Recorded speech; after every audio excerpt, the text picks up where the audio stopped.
नमस्कार, आपण पाहतात बीज डंका. पैसा पुराणे आपल्या विशेष बिझनेस बुलेटिन मध्ये आपलं मनपूर्वक स्वागत. भारताच्या अर्थव्यवस्थेपासून ते जागतिक बाजारपेठेपर्यंत, सोन्याच्या चमकदार तेजीतून ते शेअर बाजाराच्या उसळीपर्यंत, शेतकऱ्यांच्या आशेच्या पावसापासून ते हजारो कोटींच्या विकास प्रकल्पांपर्यंत, आजच्या बुलेटिनमध्ये आपण पाहणार आहोत अर्थविश्वाला नवी दिशा देणाऱ्या 5 महत्त्वाच्या घडामोडी. आंध्र प्रदेशातील जमिनीखाली सापडलेला हजारो कोटींचा सुवर्णसाठा भारताला सोन्याच्या उत्पादनात नवी ओळख देणार का? सोनं आणि चांदीच्या दरांनी पुन्हा का घेतली भरारी? पश्चिम महाराष्ट्रासाठी जाहीर झालेले 3000 कोटींचे प्रकल्प ग्रामीण अर्थव्यवस्थेचं चित्र बदलणार का? चला तर मग सुरुवात करूया आजच्या पहिल्या आणि अत्यंत महत्त्वाच्या बातमीने. भारताच्या सोन्याच्या उत्पादन क्षेत्रात मोठी क्रांती घडवून आणणारी बातमी आंध्र प्रदेशातून समोर आली. आंध्र प्रदेशातील कुर्नूल जिल्ह्यातील जोन्नगिरी परिसरात तब्बल 50 टन सोन्याचा साठा आढळल्याचा दावा करण्यात आला असून या साठ्याची अंदाजे किंमत सुमारे 9000 कोटी रुपयांच्या घरात असल्याचं सांगितलं जातंय. हा दावा प्रत्यक्ष उत्पादनाच्या टप्प्यावर यशस्वी ठरला तर भारताच्या खाण उद्योगासाठी हा ऐतिहासिक क्षण ठरू शकतो. जोन्नगिरी परिसरात जवळपास 500 एकर क्षेत्रामध्ये प्राथमिक शोध मोहीम पूर्ण झाली.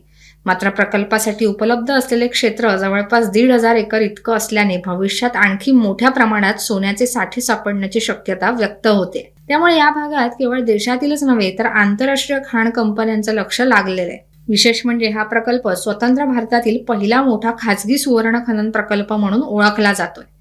या प्रकल्पामध्ये 400 कोटी रुपयांपेक्षा अधिक गुंतवणूक करण्यात आली. आधुनिक यंत्रणा, अत्याधुनिक प्रक्रिया तंत्रज्ञान आणि जागतिक दर्जाची सुरक्षा व्यवस्था यांचा वापर करून या खाणीतून सोन्याचे उत्पादन घेतलं जाणार आहे. तज्ज्ञांच्या मते या खाणीतून दरवर्षी 750 किलो ते 1000 किलो सोन्याचं उत्पादन होऊ शकतं. भारतात दरवर्षी 800 टनांहून अधिक सोन्याची मागणी असताना देशांतर्गत उत्पादन अत्यल्प आहे. त्यामुळे मोठ्या प्रमाणावर आयातीवर अवलंबून राहावं लागतं.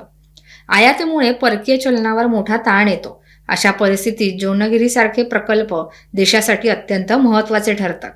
या प्रकल्पामुळे स्थानिक रोजगार, रस्ते, वीज, पाणी पुरवठा आणि औद्योगिक विकासाला मोठी चालना मिळण्याची अपेक्षा आहे. राज्य सरकारने या प्रकल्पाला वेग देण्यासाठी विविध परवानग्यांची प्रक्रिया जलद गतीने पूर्ण केली. एकूणच जोन्नगिरी हा केवळ सुवर्णसाठा नसून भारताच्या खनिज अर्थव्यवस्थेच्या नव्या पर्वाची सुरुवात ठरू शकतो. आणि म्हणूनच या प्रकल्पाकडे देशभरातील उद्योग जगत, गुंतवणूकदार आणि अर्थतज्ज्ञांचं लक्ष लागलंय. आता सोन्याच्या साठ्याची बातमी पाहिल्यानंतर थेट वळूया सोन्याच्याच बाजारपेठेकडे. कारण जमिनीखाली सोनं सापडत असताना बाजारात मात्र सोनं आणि चांदीचे दर पुन्हा एकदा आकाशाला भिडताना दिसतायत. आठवड्याच्या सुरुवातीलाच सोन्या चांदीच्या दरांनी जोरदार मुसंडी मारत ग्राहक आणि गुंतवणूकदारांना मोठा धक्का दिलाय. जागतिक स्तरावरील अनिश्चितता आणि सुरक्षित गुंतवणुकीची वाढती मागणी यामुळे मौल्यवान धातूंमध्ये तेजीचं वातावरण निर्माण झालंय. MCX वर सोन्याचे ऑगस्ट फ्युचर्स 1,47,000 रुपयांच्या पातळीवर स्थिर राहिले. तर चांदीच्या दरात जवळपास 2000 रुपयांची वाढ होऊन चांदी 2,35,000 रुपयांच्या पातळीवर पोहोचली.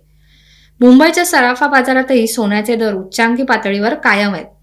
24 कॅरेट सोन्याचा दर 1,44,970 रुपये प्रति 10 ग्रॅम, 22 कॅरेट सोन्याचा दर 1,41,490 रुपये, तर 18 कॅरेट सोन्याचा दर 1,17,430 रुपये प्रति 10 ग्रॅम इतका नोंदवण्यात आलाय.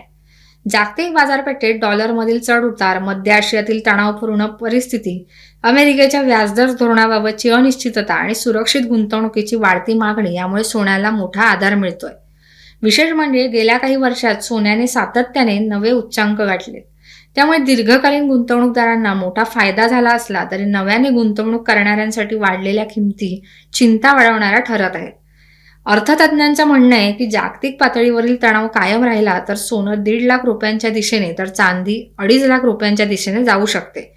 सोन्याच्या बाजारातील ही तेजी गुंतवणूकदारांसाठी महत्त्वाची असली तरी अर्थव्यवस्थेचा खरा कणा असलेल्या ग्रामीण भागाकडे लक्ष देणं तितकंच आवश्यक आहे. कारण ग्रामीण अर्थव्यवस्था मजबूत असेल तरच उद्योग, व्यापार आणि बाजारपेठेची चक्र वेगाने फिरू शकतात. आणि याच पार्श्वभूमीवर आता पाहूया पश्चिम महाराष्ट्रासाठी जाहीर झालेली मोठी विकास घोषणा. पश्चिम महाराष्ट्रातील सहकार, साखर आणि कृषी आधारित उद्योगांना नवी ऊर्जा देण्यासाठी राज्य सरकारने कोल्हापूर आणि पुणे विभागात तब्बल 3000 कोटी रुपयांच्या विविध विकास प्रकल्पांची घोषणा केली. या प्रकल्पांचा केंद्रबिंदू आहे ग्रामीण औद्योगिकरण, साखर उद्योगाचं आधुनिकीकरण, इथेनॉल उत्पादन क्षमता वाढवणं, कृषी प्रक्रिया उद्योग, लॉजिस्टिक्स पार्क, वेअरहाऊस सुविधा, दुग्ध व्यवसाय आणि कोल्ड स्टोरेज यासारख्या क्षेत्रांमध्ये मोठी गुंतवणूक करण्यात येणार आहे. बांधकाम, वाहतूक, सेवा, उत्पादन, प्रक्रिया उद्योग आणि किरकोळ व्यापार यासारख्या क्षेत्रांमध्ये मोठ्या प्रमाणावर आर्थिक व्यवहार वाढण्याची शक्यता आहे. ग्रामीण भागात रोजगार निर्माण झाल्यास शहरांकडे होणारं स्थलांतर कमी होईल आणि स्थानिक बाजारपेठांमध्ये आर्थिक उलाढाल वाढेल.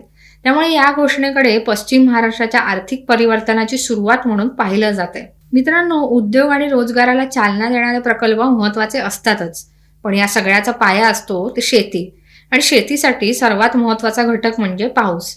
आता पाहूया राज्यातील शेतकऱ्यांसाठी दिलासादायक ठरणारी मान्सूनची बातमी. मुंबई, कोकण आणि पश्चिम महाराष्ट्रातील अनेक भागात मान्सूनने दमदार हजेरी लावली. गेल्या काही दिवसांपासून पावसाच्या प्रतीक्षेत असलेल्या शेतकऱ्यांना यामुळे मोठा दिलासा मिळालाय. राज्यातील अनेक जिल्ह्यांमध्ये पेरणीपूर्व मशागतीच्या कामांना वेग आलाय. सोयाबीन, कापूस, तूर, मका आणि भात यासारख्या खरीप पिकांसाठी वातावरण अनुकूल झालंय. कोकणात भात लागवडीच्या तयारीला वेग आला असून पश्चिम महाराष्ट्रात ऊस आणि इतर नगदी पिकांसाठीही हा पाऊस फायदेशीर मानला जातोय. पावसामुळे कृषी क्षेत्राशी संबंधित उद्योगांनाही मोठी चालना मिळण्याची शक्यता आहे. बियाणं, खतं, कीटकनाशकं, कृषी अवजारं आणि कृषी सेवा केंद्रांमध्ये मागणी वाढू लागली. हवामान विभागाने आगामी काही दिवसात कोकण, घाटमाथा आणि पश्चिम महाराष्ट्रातील काही भागात मध्यम ते जोरदार पावसाचा अंदाज व्यक्त केलाय. त्यामुळे खरीप हंगामाला आणखी गती मिळण्याची शक्यता आहे. एकूणच पाहता मान्सूनच्या आगमनामुळे राज्याच्या ग्रामीण अर्थव्यवस्थेला नवसंजीवनी मिळण्याची चिन्ह स्पष्ट दिसत आहेत. आणि आता बुलेटिनमधील शेवटची पण अत्यंत महत्त्वाची बातमी. ग्रामीण अर्थव्यवस्था, उद्योग क्षेत्र आणि जागतिक संकेत यांचा थेट परिणाम जिथे दिसतो तो म्हणजे शेअर बाजार. आठवड्याच्या सुरुवातीलाच भारतीय शेअर बाजाराने दमदार उसळी घेतली. सकारात्मक जागतिक संकेत, परदेशी गुंतवणूकदारांची वाढती खरेदी आणि कच्च्या तेलाच्या किमतींमधील घसरण यामुळे बाजारात उत्साहाचं वातावरण निर्माण झालं. मुंबई शेअर बाजाराचा सेन्सेक्स 400 अंकांहून अधिक वाढून 77,000च्या वर पोहोचला, तर निफ्टी 24,100चा टप्पा ओलांडत मजबूत स्थितीत व्यवहार करताना दिसला. IT, दूरसंचार, वित्तीय सेवा आणि ऊर्जा क्षेत्रातील समभागांमध्ये विशेष खरेदी दिसून आली. IT निर्देशांकात 1% अधिक वाढ नोंदवली गेली. रिलायन्स इंडस्ट्रीजच्या समभागांमध्येही मोठी वाढ झाली. कंपनीच्या वार्षिक सर्वसाधारण सभेनंतर जिओ प्लॅटफॉर्मच्या संभाव्य IPO बाबत गुंतवणूकदारांमध्ये उत्सुकता वाढली आहे. परदेशी संस्थात्मक गुंतवणूकदारांनी मोठ्या प्रमाणात खरेदी केल्यामुळे बाजारातील सकारात्मकता आणखी वाढली आहे. भारतीय अर्थव्यवस्थेच्या वाढीवरील विश्वास अजूनही कायम असल्याचे संकेत यातून मिळत आहेत. तज्ज्ञांच्या मते कच्च्या तेलाच्या किमती नियंत्रणात राहिल्या आणि जागतिक तणाव कमी झाला तर भारतीय बाजारातील तेजी आणखी काही काळ कायम राहू शकते. तर मित्रांनो, आजच्या बुलेटिनमधून एक गोष्ट स्पष्ट होते. भारताची अर्थव्यवस्था सध्या अनेक सकारात्मक घडामोडींच्या टप्प्यावर उभी आहे. एका बाजूला हजारो कोटींचा सुवर्ण साठा देशाच्या खनिज संपत्तीला बळ देतोय. दुसऱ्या बाजूला सोनं चांदीची तेजी जागतिक अनिश्चिततेचे संकेत देत आहेत. पश्चिम महाराष्ट्रातील विकास प्रकल्प ग्रामीण उद्योगांना नवी दिशा देत आहेत. मान्सून शेतकऱ्यांच्या आशा पुन्हा हिरव्यागार करतोय आणि शेअर बाजार जागतिक संकेतांच्या बळावर नवी उंची गाठतोय. यातील प्रत्येक घडामोड थेट आपल्या खिशाशी, आपल्या गुंतवणुकीशी आणि आपल्या भविष्यातील आर्थिक नियोजनाशी जोडलेली. त्यामुळे अशा प्रत्येक आर्थिक हालचालीवर लक्ष ठेवणं अत्यंत महत्त्वाचं आहे. आजच्या पैसा पुराणामध्ये इतकंच. पाहत राहा बीज डंका. चॅनलला सबस्क्राईब करायला विसरू नका. नमस्कार.